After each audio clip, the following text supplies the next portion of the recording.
Shalom à tous mes bien-aimés, soyez tous bénis. C'est encore une joie immense pour moi de vous recevoir dans ces studios de la MJCA dans le cadre de notre opération Les 3 R. En effet, nous sommes dans un temps de prière, un temps de jeûne, un temps où nous voulons nous consacrer au Seigneur pour entrer dans la nouvelle année 2020 avec les grâces de Dieu, avec la direction divine et surtout avec l'aide du Saint-Esprit. Une fois de plus, nous vous souhaitons la très bienvenue au sein de la MJCA TV.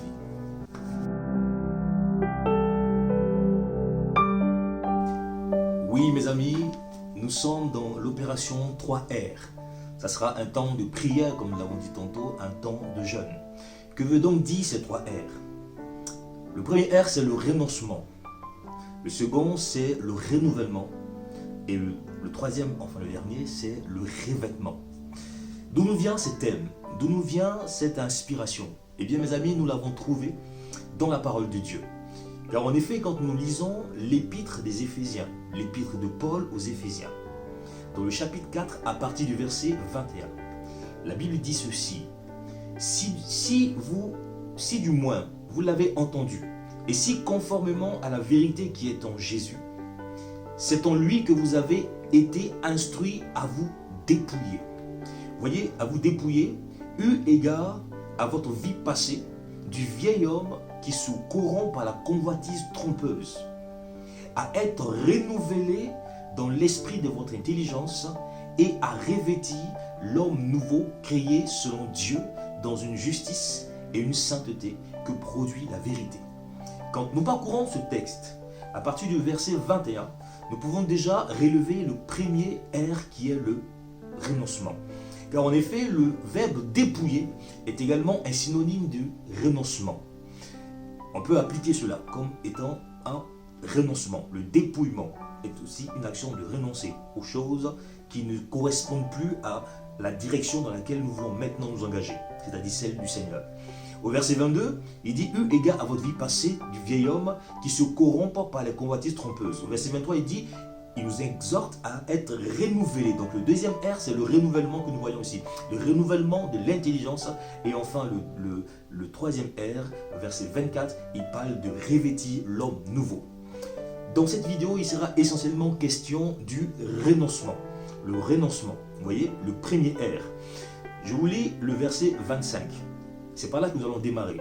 Il dit ceci: « C'est pourquoi, renoncez aux mensonges et que chacun de vous parle selon la vérité à son prochain. » Donc le premier renoncement dont il sera question essentiellement dans cette vidéo, c'est le renoncement au mensonge. Le renoncement au mensonge. Et pour cela, je vous invite à aller avec moi dans l'évangile de Matthieu. Matthieu chapitre 16, à partir du verset 24. Voici ce que Christ dit. Et ça va être la base élémentaire de la foi chrétienne, de la vie en Christ. Et c'est ce que nous allons rechercher pendant ce temps de prière, pendant ce temps de jeûne. Nous allons tourner notre cœur vers Dieu. Nous allons demander à ce que l'Esprit de Dieu nous aide à pouvoir appliquer ce premier renoncement qui, ma foi, est pour nous la base élémentaire de la marche avec le Seigneur. Donc j'ai dit Matthieu chapitre 16 à partir du verset 24. Je lis la parole du Seigneur. Alors Jésus dit à ses disciples: « Si quelqu'un veut venir à moi, qu'il renonce à lui-même, qu'il se charge de sa croix et qu'il me suive. » Vous voyez, qu'il renonce à lui-même. Pour suivre Jésus, il nous faut renoncer à nous-mêmes. Et qu'est-ce que cela veut dire? Dans le verset 25 du Éphésiens, Paul nous dit, il nous exhorte à renoncer au mensonge. Et ici, c'est quoi le mensonge? Il faut vraiment comprendre que le mensonge, dans son origine, ne vient pas de Dieu. Le mensonge vient du diable. En fait, le mensonge est la nature de Satan. Quand vous lisez l'épître vous lisez par exemple l'évangile de Jean, Jésus dit ceci, que Satan est menteur, il est le père du mensonge. Dans Jean chapitre 8, il dit que tout ce que vient du diable est le mensonge. Ça veut dire est une contre-vérité de ce que Jésus a dit. Par essence, par définition, Le mensonge est la nature et le caractère même du diable, qu'on pourrait ici appeler la mort. Et quand Jésus nous demande de renoncer à nous-mêmes, il est en train de nous faire comprendre ici que le vieil homme, c'est-à-dire la nature que nous avions, celle que nous avons héritée d'Adam après le péché, cette vie-là est construite, cette vie, si vous voulez, est l'essence et l'origine même de la mort, ce que nous pouvons appeler la vie adamique. Jésus dit que lorsque nous l'acceptons et que lorsque nous décidons de marcher avec lui, il nous est impossible de continuer à marcher avec lui, de progresser avec lui, d'aller plus loin lorsque nous marchons encore ou que nous vivions encore cette vie-là. Cette vie que nous pouvons appeler la chair, cette vie que nous pouvons appeler le vieil homme. C'est pour cela qu'il nous exhorte à renoncer à cela. Parce que la nature adamique est contraire à la nature de Dieu. Tu ne peux pas faire des progrès dans ta marche avec Jésus si tu ne renonces pas à cette vie. Renoncer à son moi, renoncer à sa véritable nature, à son caractère, à sa vie que nous avons héritée d'Adam. Elle ne peut pas produire quelque chose de bon dans notre marche avec le Seigneur. Dans ce renoncement, pendant ce temps de prière, il consistera simplement à dire à Dieu, Seigneur, je ne connais pas mon cœur, parce que la Bible dit que le cœur de l'homme est tortueux par-dessus tout. Je ne peux pas lui faire confiance. Je sais qu'en moi, il y a cette nature qui ne correspond pas à ton caractère, qui ne correspond pas à ta vie. Donc Seigneur, je veux renoncer à moi-même. Je veux renoncer à cette vie héritée des pères. Et dans la prière et dans le jeûne, il consistera à crier au Seigneur, à crier à Dieu. Seigneur, aide-moi à renoncer à moi-même. Aide-moi à ne plus marcher selon ma vieille nature, selon ma chair. Parce que je veux maintenant être conduit par l'Esprit. Là, nous verrons aussi un deuxième renoncement. Je vous envoie dans Hébreux chapitre. Nous sommes toujours dans la base fondamentale de la marche avec le Seigneur. Amen. Allons dans Hébreux chapitre 6 à partir du verset 1er. Que dit les Écritures par rapport à ce renoncement? C'est vraiment important, très très important pour nous bien-aimés de pouvoir passer par cette étape de renoncement. Il y a effectivement, d'après les Écritures, il y a plusieurs éléments qui nous permettront, plusieurs éléments pour lesquels nous devions renoncer, mais nous voulons nous appuyer sur ces deux bases, parce qu'elles vont nous permettre, de ces deux bases de renoncement, vont découler tous les restes. Bien évidemment, au cours de cette vidéo, nous ne pourrons pas traiter tous les sujets auxquels nous devons renoncer, mais je me suis, avec l'aide du Seigneur bien sûr, nous avons sélectionné deux éléments qui nous permettront de pouvoir faire un pas de géant dans ce domaine du renoncement à nous-mêmes. Donc je suis dans Hébreux chapitre 6 à partir du verset 1er. Voici ce que dit la Bible. Il dit, c'est pourquoi, laissant les éléments de la parole de Christ, tendons à ce qui est parfait, sans poser à nouveau le fondement du renoncement des œuvres mortes. Donc lorsque nous décidons maintenant de renoncer à notre vie passée, pour dire que maintenant Seigneur, je suis avec toi, j'ai accepté le Christ et je sais que je suis mort avec Christ et maintenant j'ai une vie nouvelle en moi. Vous voyez, le mystère de la vie chrétienne, c'est celui-ci. Dans Galates chapitre 2 verset 20, Paul nous dit ceci, j'ai été crucifié avec Christ. Si je vis maintenant dans ce corps, ce n'est plus moi qui vis, mais c'est le Christ qui vit en moi. Par conséquent, le mystère de la vie chrétienne, c'est que c'est le Christ qui vient maintenant habiter en nous. C'est Jésus qui vient maintenant vivre en nous. Et c'est vraiment, vraiment important. C'est la base de la foi chrétienne. Le Christ reproduit sa vie en nous. Et pour que cela puisse se faire, il faut donc renoncer à l'ancienne vie, l'ancien moi. Il faut totalement s'en débarrasser. Maintenant, je sais que de nous-mêmes, ça ne sera pas facile.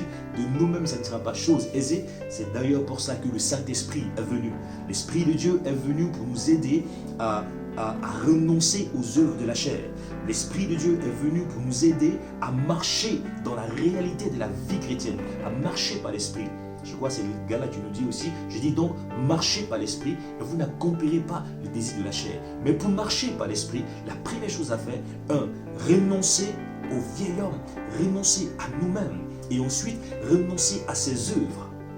Les œuvres qu'il produit, ses passions, ses désirs, les actions qui nous amenaient à poser. Il y a énormément de choses à dire là-dessus. Mais ce qu'il faut vraiment retenir dans cette première partie dans ces premiers enseignements du premier R qui consiste au renoncement, c'est vraiment crier à Dieu. Pendant ce temps de jeûne, dis à Dieu, c'est toi qui sondes les cœurs et les reins. Le cœur de l'homme est tortueux par-dessus tout. Je ne peux pas me fier à lui. J'ai donc besoin du Saint-Esprit pour m'aider à abandonner. Vous voyez dans cette version que je tiens ici, dans la version parole vivante, il nous dit, le même texte nous dit de Éphésiens 4, à partir du verset 21, quand il s'agit des renoncements, il dit ceci, abandonner. Vous voyez? Donc le fait de renoncer est aussi cette notion d'abandon. Toutes ces choses que je faisais, tout ce qui me caractérisait, je m'abandonne. Dans une autre version, je crois la version de Semeur, en tout cas dans plusieurs autres versions, il nous est dit de nous détourner. Vous voyez? Nous détourner de notre vie passée. Parce que nous ne correspondons plus à cela. Cette vie-là, ce n'est pas la vérité. C'est la vie du diable, c'est la vie de Satan, c'est le mensonge. Et c'est pour cela qu'il nous demande tout de suite de renoncer au mensonge. Une dernière chose pour terminer, c'est que quand on nous demande de renoncer au mensonge, il est ici question de renoncer à toutes les paroles, à toutes les pensées, à tout le système de pensée du diable, du malin. Parce que Christ est la vérité. Jésus, par opposition au diable, il dit que le diable est le père du mensonge. Vous verrez la référence biblique marquée sur vos écrans. Le diable est le père du mensonge et que tout ce qu'il dit, quand il parle, il faut le savoir que le diable parle. D'après ce texte, quand il parle de son propre fond et tout ce qu'il dit est faux. Donc, par opposition à Christ qui est la vérité, qui est le chemin et qui est la vie, nous devons donc résister et rejeter, refuter, renoncer toute parole contraire aux déclarations prophétiques, aux déclarations puissantes de Christ. N'oubliez pas, il est dit de Jésus que jamais homme n'a parlé comme il a parlé, parce qu'il est tout simplement la parole incarnée, il est tout simplement la vérité. Donc, renoncer au mensonge ici consisterait à ne plus se fier à tout ce qui est contraire aux déclarations de Christ, qui dit par exemple que nous sommes sanctifiés, qui dit par exemple que nous sommes bénis de toute bénédiction dans les lieux célestes, qui dit que nous sommes en Christ lavés et purifiés, que Dieu nous a prédestiné à paraître devant lui saint et irréprochable. Donc toute autre parole, toute autre pensée qui se lèverait contre ce que Christ a déclaré dans la parole, nous devons renoncer à cela. Par exemple, renoncer à la maladie, renoncer à la pauvreté, renoncer à une vie de désordre, renoncer à toute chose dans nos vies, fixées dans nos vies, qui ne correspondent pas à la pensée de Dieu. Parce que vous n'oubliez pas, nous connaissons la volonté de Dieu, nous savons la pensée de Dieu, nous connaissons le plan de Dieu à notre égard. Selon Jérémie 29, verset 11, Dieu dit, car moi, Dieu, je connais les projets que je forme pour vous. Ce sont les projets de bonheur et non de malheur, pour vous donner un avenir qui est plein d'espérance. Donc toute chose qui est fixée dans ma vie, qui est contraire aux déclarations de Christ, est un mensonge. Et si c'est un mensonge, cela ne vient pas de Dieu. Et si ça ne vient pas de Dieu, cela veut simplement dire que cela vient purement et simplement du diable. Donc je m'engage dans ce temps de prière parce que je sais que 2020 est une nouvelle saison qui va commencer pour beaucoup d'enfants de Dieu. Le Seigneur nous l'a révélé au sein de la mission. 2020 est le départ d'un nouveau cycle, d'une nouvelle saison. Et le Seigneur nous a instruits à rechercher sa face dans cette opération que nous avons appelée l'opération 3R. Donc mes amis, mes bien-aimés, chers amoureux de Christ et du Seigneur, nous vous invitons et nous vous exhortons par les compassions de Christ de ne pas entrer en 2020 avec l'ancienne nature, avec l'ancienne vie que nous avions auparavant. Vous voyez dans l'épître de Paul aux Hébreux, dans le chapitre 6, il dit nous ne voulons pas poser à nouveau le fondement. La première chose à faire, Christ a dit, si tu veux me suivre, si tu veux entrer en 2020 avec lui, renonce à toi-même. Renonce à toi-même. Et renonce aux œuvres infructueuses de la mort. Ne laisse pas. Il y a cette parabole de Christ qui dit qu'on ne peut pas mettre un vin nouveau dans des vieilles outres. En 2020, c'est un vin nouveau qui va arriver. Une nouvelle saison va arriver. Et tu ne peux pas, je t'en supplie frère, crois-moi et comprends cette écriture et comprends cette parole. Tu ne peux pas entrer en 2020 tel que tu es là maintenant. Je t'exhorte à prendre un temps de prière, à nous suivre dans cette opération, les 3 R, à vraiment renoncer à nous-mêmes. Toute chose dans mon cœur qui n'est pas de toi, Seigneur, je le rejette. C'est Dieu qui sonde les cœurs, c'est Dieu qui sonde les reins. Peut-être qu'à tes propres yeux, tu te crois sage. Peut-être qu'à tes propres yeux, tu penses avoir acquis une certaine de certaines vertus. Mais laisse-moi te dire, il n'y a que Dieu seul qui sort de le cœur de l'homme. Car le cœur de l'homme, dit le prophète Jérémie, est tortueux par-dessus tout. Il n'y a que Dieu seul qui le sent. Que Dieu t'aide à renoncer. Que le Seigneur t'aide par son esprit à aller dans les profondeurs, à sonder réellement ton cœur, sonder tes motivations, sonder tes aspirations. Que Dieu, vraiment par l'aide de son esprit, t'aide à réaliser que tu ne peux pas entrer dans une nouvelle saison telle que tu es. Que Dieu te bénisse, que la main du Seigneur soit sur toi et n'oublie pas, nous allons commencer le 1er décembre et nous entrerons dans cet esprit de prière, de conquête en 2020, dans la gloire, dans la victoire. Donc soyez fortifiés, soyez bénis. Si vous avez des questions, vous avez tous nos contacts affichés sur les écrans et nous prions le Seigneur vraiment que vous soyez fortifiés pendant ce temps de prière, que vous soyez vraiment assistés, que l'aide suprême de notre Père par son esprit soit votre partage dans le nom de Jésus. J'aimerais prier pour vous avant de nous séparer.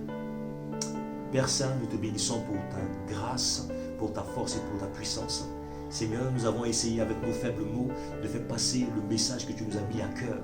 Car nous savons que les temps qui arrivent sont grands. Ce sera un temps où plusieurs seront élevés et plusieurs vont tomber.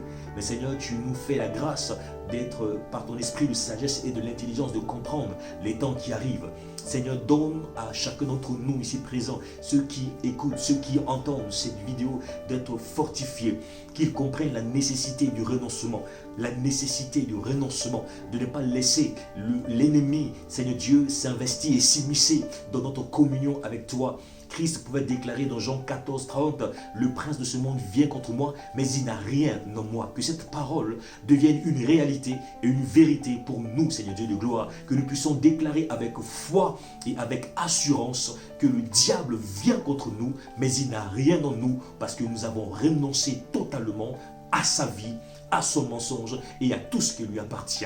Qu'il en soit ainsi, Seigneur Père, dans le nom puissant de Jésus de Nazareth. Amen. Voici mes amis, soyez tous bénis et nous vous disons à la semaine prochaine pour une nouvelle vidéo. Cette fois-ci, nous parlerons du renouvellement. Je vous souhaite un très bon moment dans la présence de Dieu et nous vous disons à très bientôt. Soyez bénis.